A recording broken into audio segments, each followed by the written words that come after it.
Hello, friends. Welcome to Study for Alvers. As you all know, we are preparing for Master Cadre Chemistry on this channel. We already done part 1, 2 of atomic structure, and today we will do part 3 in which we will discuss Bohr's model and limitations of Bohr model and Bohr model for hydrogen atom means hydrogen spectrum also, and in last we will discuss some important MCQs regarding this topic. So let us begin the topic, that is Bohr's atomic model. देखो सबसे पहला point क्या है कि जो Bohr's atomic model है ये किन्होंने दिया था, दैट इज़ नील्स बोहर ने इस एटॉमिक मॉडल को दिया। एंड जो ये मॉडल है किस चीज़ को एक्सप्लेन करता है, that is line spectrum of hydrogen atom को एक्सप्लेन करता है। नेक्स्ट है कि based upon the Planck's quantum theory, this model is basically जो है प्लैंक्स क्वांटम थ्योरी के ऊपर में बेस्ड है। नेक्स्ट है Bohr's theory and postulates. Bohr's theory and postulates means हम बोहर थ्योरी में कुछ पॉस्टुलेट्स स्टडी करेंगे जो बोहर ने दिए थे।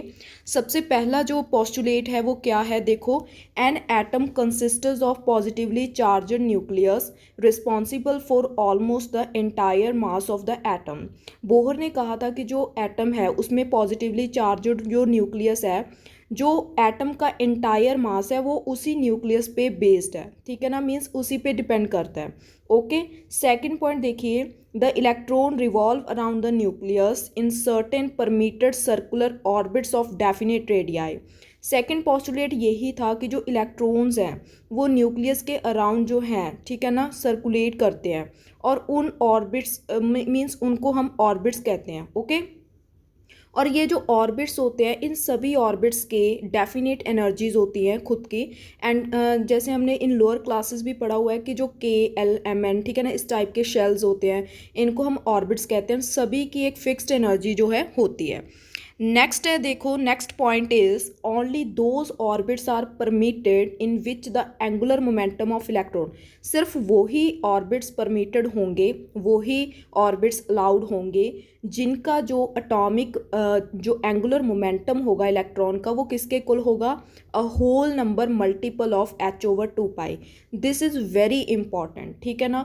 वही जो है ऑर्बिट्स परमिटेड होंगे जिनमें जो इलेक्ट्रॉन का एंगुलर मोमेंटम है वो किसके इक्वल होगा, a whole number multiple of h/2π, means L equal to MVR equal to N h/2π। Okay, so हम कह सकते हैं यहाँ पे L क्या है, orbital angular momentum, and N क्या है, N हो सकता है नंबर ऑफ ऑर्बिट, कौन से ऑर्बिट की बात हो रही है, या फिर आप कह सकते हो प्रिंसिपल क्वांटम नंबर।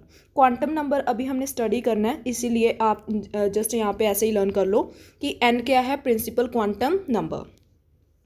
एंड जो ये आप इक्वेशन देख रहे हो, इस इक्वेशन का नाम होता है बोहर क्वांटाइजेशन पॉस्टुलेट, ठीक है ना। इसको हम दिस इक्वेशन इज कॉल्ड, इसको हम क्या कहते हैं, बोहर क्वांटाइजेशन पॉस्टुलेट भी कहते हैं। नेक्स्ट पॉस्टुलेट था, that is when electron move in permitted orbits they do not radiate और loss energy, such orbits are called stationary non radiating allowed energy states. ये पोस्टुलेट ये कहता है कि अगर कोई भी इलेक्ट्रॉन एक पर्टिकुलर ऑर्बिट में घूम रहा है, ठीक है ना, तो वहाँ पे वो रोटेट कर रहा है, रिवॉल्व कर रहा है, तो उसमें क्या होगा, वो ना ही तो अपनी उस टाइम एनर्जी को लॉस करेगा, ठीक है, ना ही वो गेन करेगा किसी टाइप की एनर्जी को, ठीक है। सो वहाँ पे उसकी एनर्जी क्या रहेगी, कांस्टेंट। हाँ जी, नेक्स्ट देखिए, greater the distance of energy level from the nucleus the more is the energy associated with it, ठीक है ना। जितना आप रेडियस मीन्स आप रेडियस कह सकते हो कि जितना रेडियस इंक्रीज होता जाएगा, जितना भी इलेक्ट्रॉन का न्यूक्लियस के साथ डिस्टेंस बढ़ता जाएगा, तभी जो है एनर्जी जो उसके पास होगी वो उससे ज़्यादा होगी। नेक्स्ट पोस्टुलेट है कि an electron continuous to move in a particular stationary state called ground state. एक ग्राउंड स्टेट में कह सकते हैं हम, जब इलेक्ट्रॉन कंटिन्यूसली एक पर्टिकुलर ऑर्बिट में मूव कर रहा है, ठीक है ना, मीन्स वो अपनी ग्राउंड स्टेट में है। जब वो हायर लेवल में जाएगा या फिर वो अपने ऑर्बिट से लोअर लेवल में आएगा, ठीक है ना, तभी हम उसे क्या कहेंगे, देखते हैं। When electron jumps to any higher energy level then electron is said to be excited, ठीक है ना। जब वो अपने से ऊपर वाले लेवल में जाएगा तो हम कहेंगे कि वो एक्साइटेड स्टेट में है। ओके, नेक्स्ट है when electron jumps from higher level to lower energy state, उसे हम कहेंगे कि एनर्जी इज रेडिएटेड। जब भी इलेक्ट्रॉन हायर लेवल से लोअर लेवल में आएगा तब एनर्जी क्या होगी, रेडिएटेड, एनर्जी रिलीज होगी। हाँ जी, नेक्स्ट है जो बोहर्स थ्योरी थी, इनके एडवांटेजेस क्या हैं, ठीक है ना। फर्स्ट देखिए एडवांटेजेस ऑफ बोहर्स थ्योरी का, explains the spectra of species having one electron like hydrogen atom, helium positive, lithium 2 positive. Means जो बोहर थ्योरी है इन्होंने क्या किया था, स्पेक्ट्रा जो भी जिनके पास एक इलेक्ट्रॉन होता है उनका स्पेक्ट्रा जो है, ठीक है ना, वो इन्होंने एक्सप्लेन किया था। सेकंड है रेडियस बताया, ठीक है, रेडियस ऑफ बोहर ऑर्बिट, क्योंकि ये जो थ्योरी है basically applicable to those elements having one electron only. So radius भी इन्होंने बताया कि अगर आप किसी भी इलेक्ट्रॉन अगर वो किसी ऑर्बिट में, आप उसका ऑर्बिट का रेडियस फाइंड करना चाहते हो तो उसे हम रेडियस भी फाइंड कर सकते हैं by this formula, Rn equal to h square over 4π²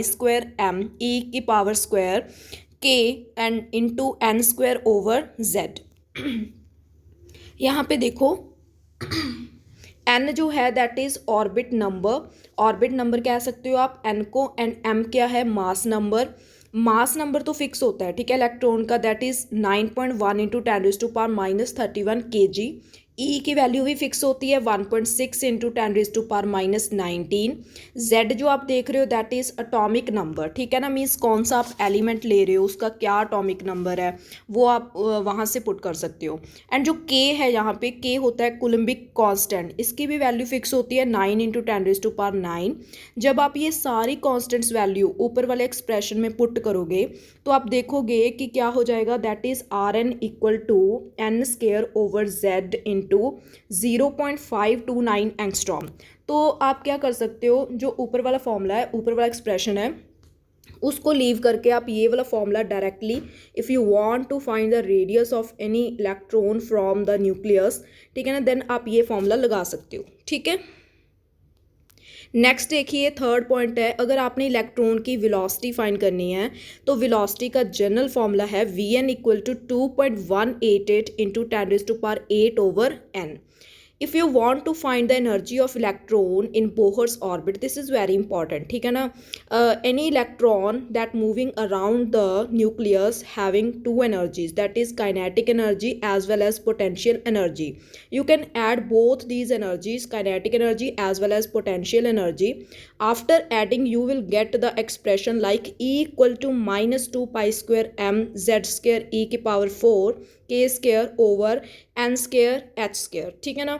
सो आप यहाँ पे क्या कर सकते हो, वैल्यूज पुट करके जो भी यहाँ पे वैल्यूज हैं उनको सॉल्व करके आप एनर्जी को फाइंड कर सकते हो। हाँ जी, फिफ्थ पॉइंट देखिए, when an electron jumps from higher level to the lower level then the energy emitted in the form of radiation is given by. मैंने बताया था ना कि जब हायर से लोअर लेवल में आएगा इलेक्ट्रॉन तो वहाँ से एनर्जी एमिट होगी, तो जो वो एनर्जी एमिट होती है वो एक रेडिएशन की फॉर्म में होगी, ठीक है ना। और आप उस एनर्जी को फाइंड कर सकते हो by this formula, that is delta E equal to 13.6 z square 1 over n1 square minus 1 over n2 square.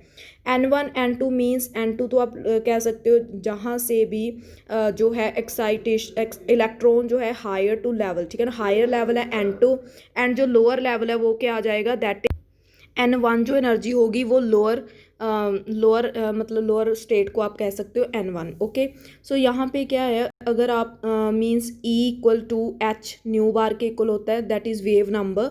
If you want to find the wave number then you can, that is by this formula wave number equal to that is delta E over hc। अगर आप delta E को hc के साथ divide कर दोगे then you will get the wave number nu bar. So next is देखो यहाँ पे 1/λ इज़ इक्वल टू, सो अगर शॉर्ट फॉर्म यूज़ करना चाहते हो आप तो वो भी यूज़ कर सकते हो, that is 1/λ is equal to nu bar is equal to R Z square 1/n1 square minus 1/n2 square. This is formula to find the wavelength and wave number.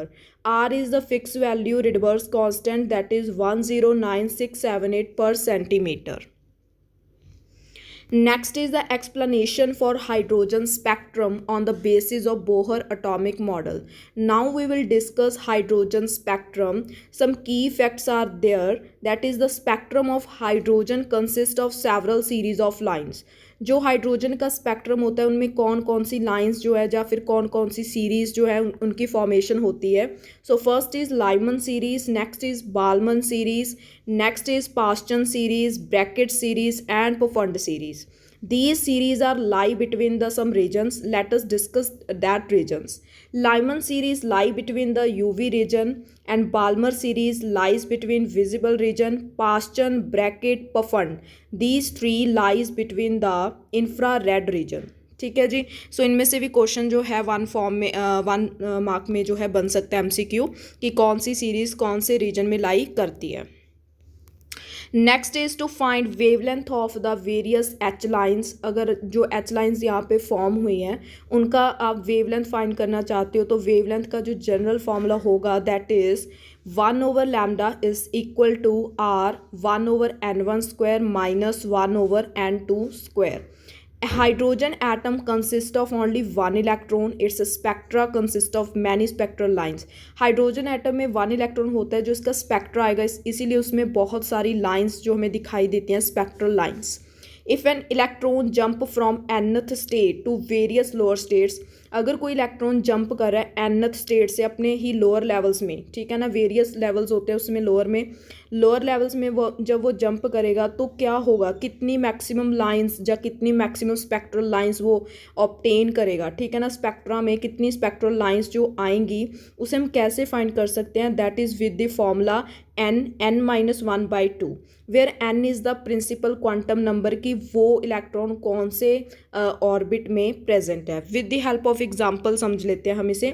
n equal to 6 है तो total number of spectral lines कितनी हो जाएंगी, 6 minus 1/2 means आप जो है formula लगा दीजिए और वहाँ से क्या आ जाएगा हमारे पास, इतनी सारी स्पेक्ट्रल लाइंस मीन्स जिसका भी n 6 है, ठीक है ना, n जिसका 6 है उसमें स्पेक्ट्रल लाइंस जो बनेंगी there are only 15 spectral lines. Okay.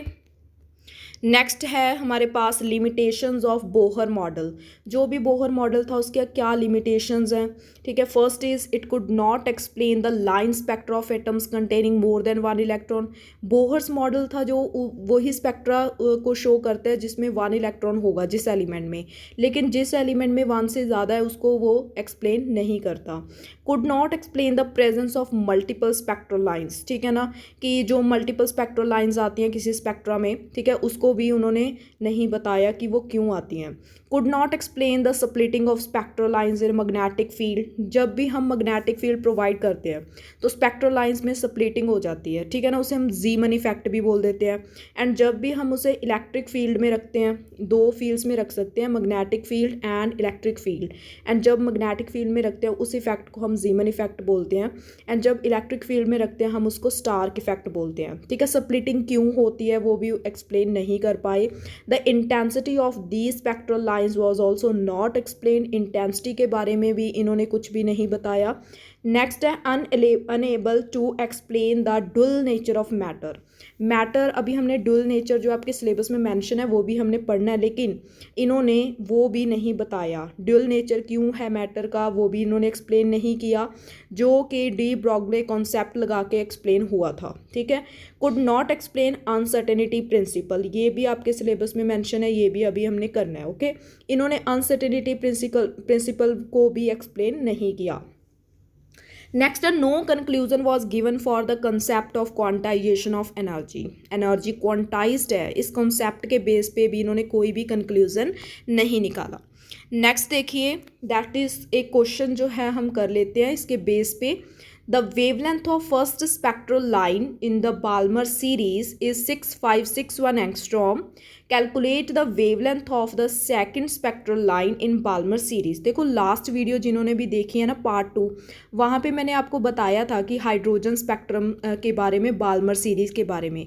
Balmer series जो है सेकेंड नंबर पे आती है, ठीक है ना। सो N1 की वैल्यू 2 होगी एंड जो भी N2 की वैल्यू होगी दैट में बी 3, 4, 5, 6। ओके, सो जब फर्स्ट स्पेक्ट्रल लाइन है, फर्स्ट स्पेक्ट्रल लाइन में क्या होगा, N1 की वैल्यू 2 होगी, N2 की वैल्यू 3 होगी। सेकेंड स्पेक्ट्रल लाइन में N1 की वैल्यू अगेन 2 ही होगी, ठीक है ना।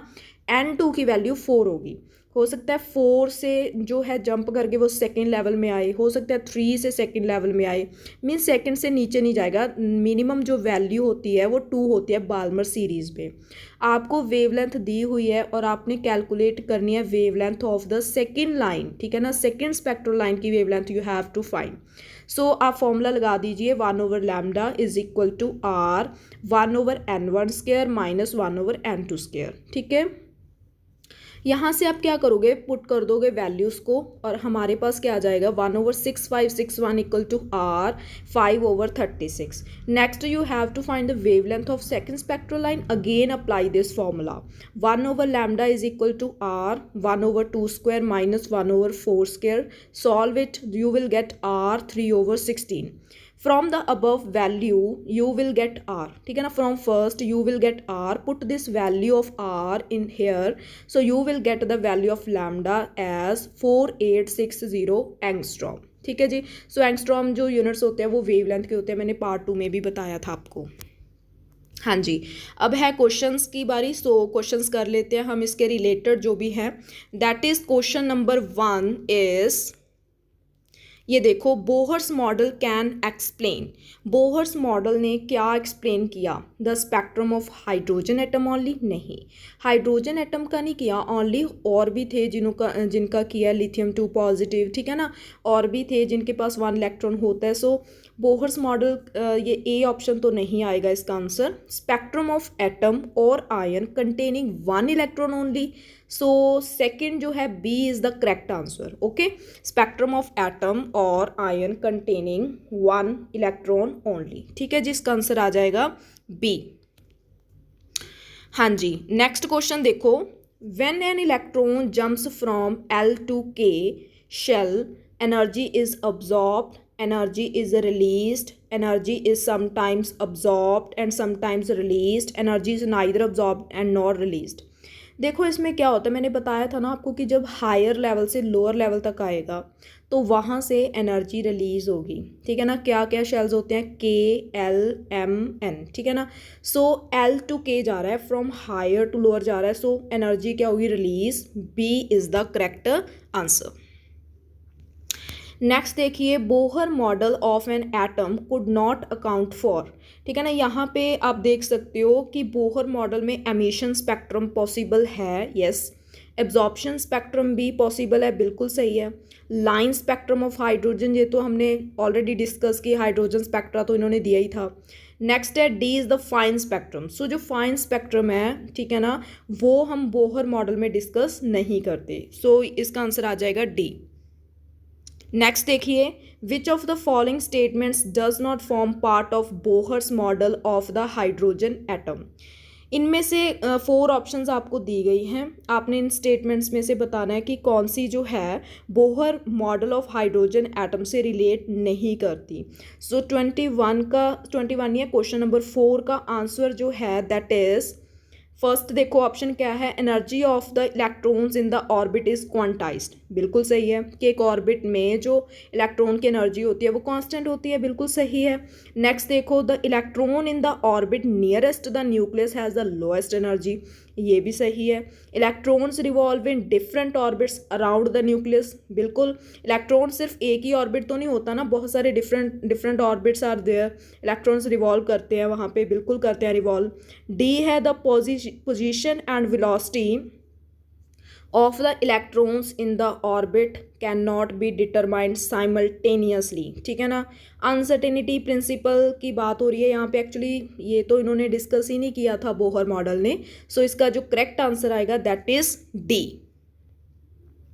नेक्स्ट क्वेश्चन है when an electron revolves in a stationary orbit then, जब एक इलेक्ट्रॉन एक स्टेशनरी ऑर्बिट में रिवॉल्व करता है तब क्या होता है? It absorbs energy, no. It gains kinetic energy, no. It emits radiation, बिल्कुल भी नहीं। डी क्या है? इट्स एनर्जी रिमेन्स कांस्टेंट, बिल्कुल क्वांटाइज रहती है। Okay, so D is the correct answer. देखो ये क्वेश्चंस जो मैं ऑलरेडी डिस्कस कर रही हूँ आपके साथ, वे लास्ट ईयर क्वेश्चंस हैं, लास्ट ईयर प्रीवियस पेपर में क्वेश्चन आए हुए हैं, ठीक है ना। मीन्स कोई ना कोई एग्जाम्स में ये क्वेश्चंस आए हुए हैं, इसके इसीलिए ये इंपॉर्टेंट है।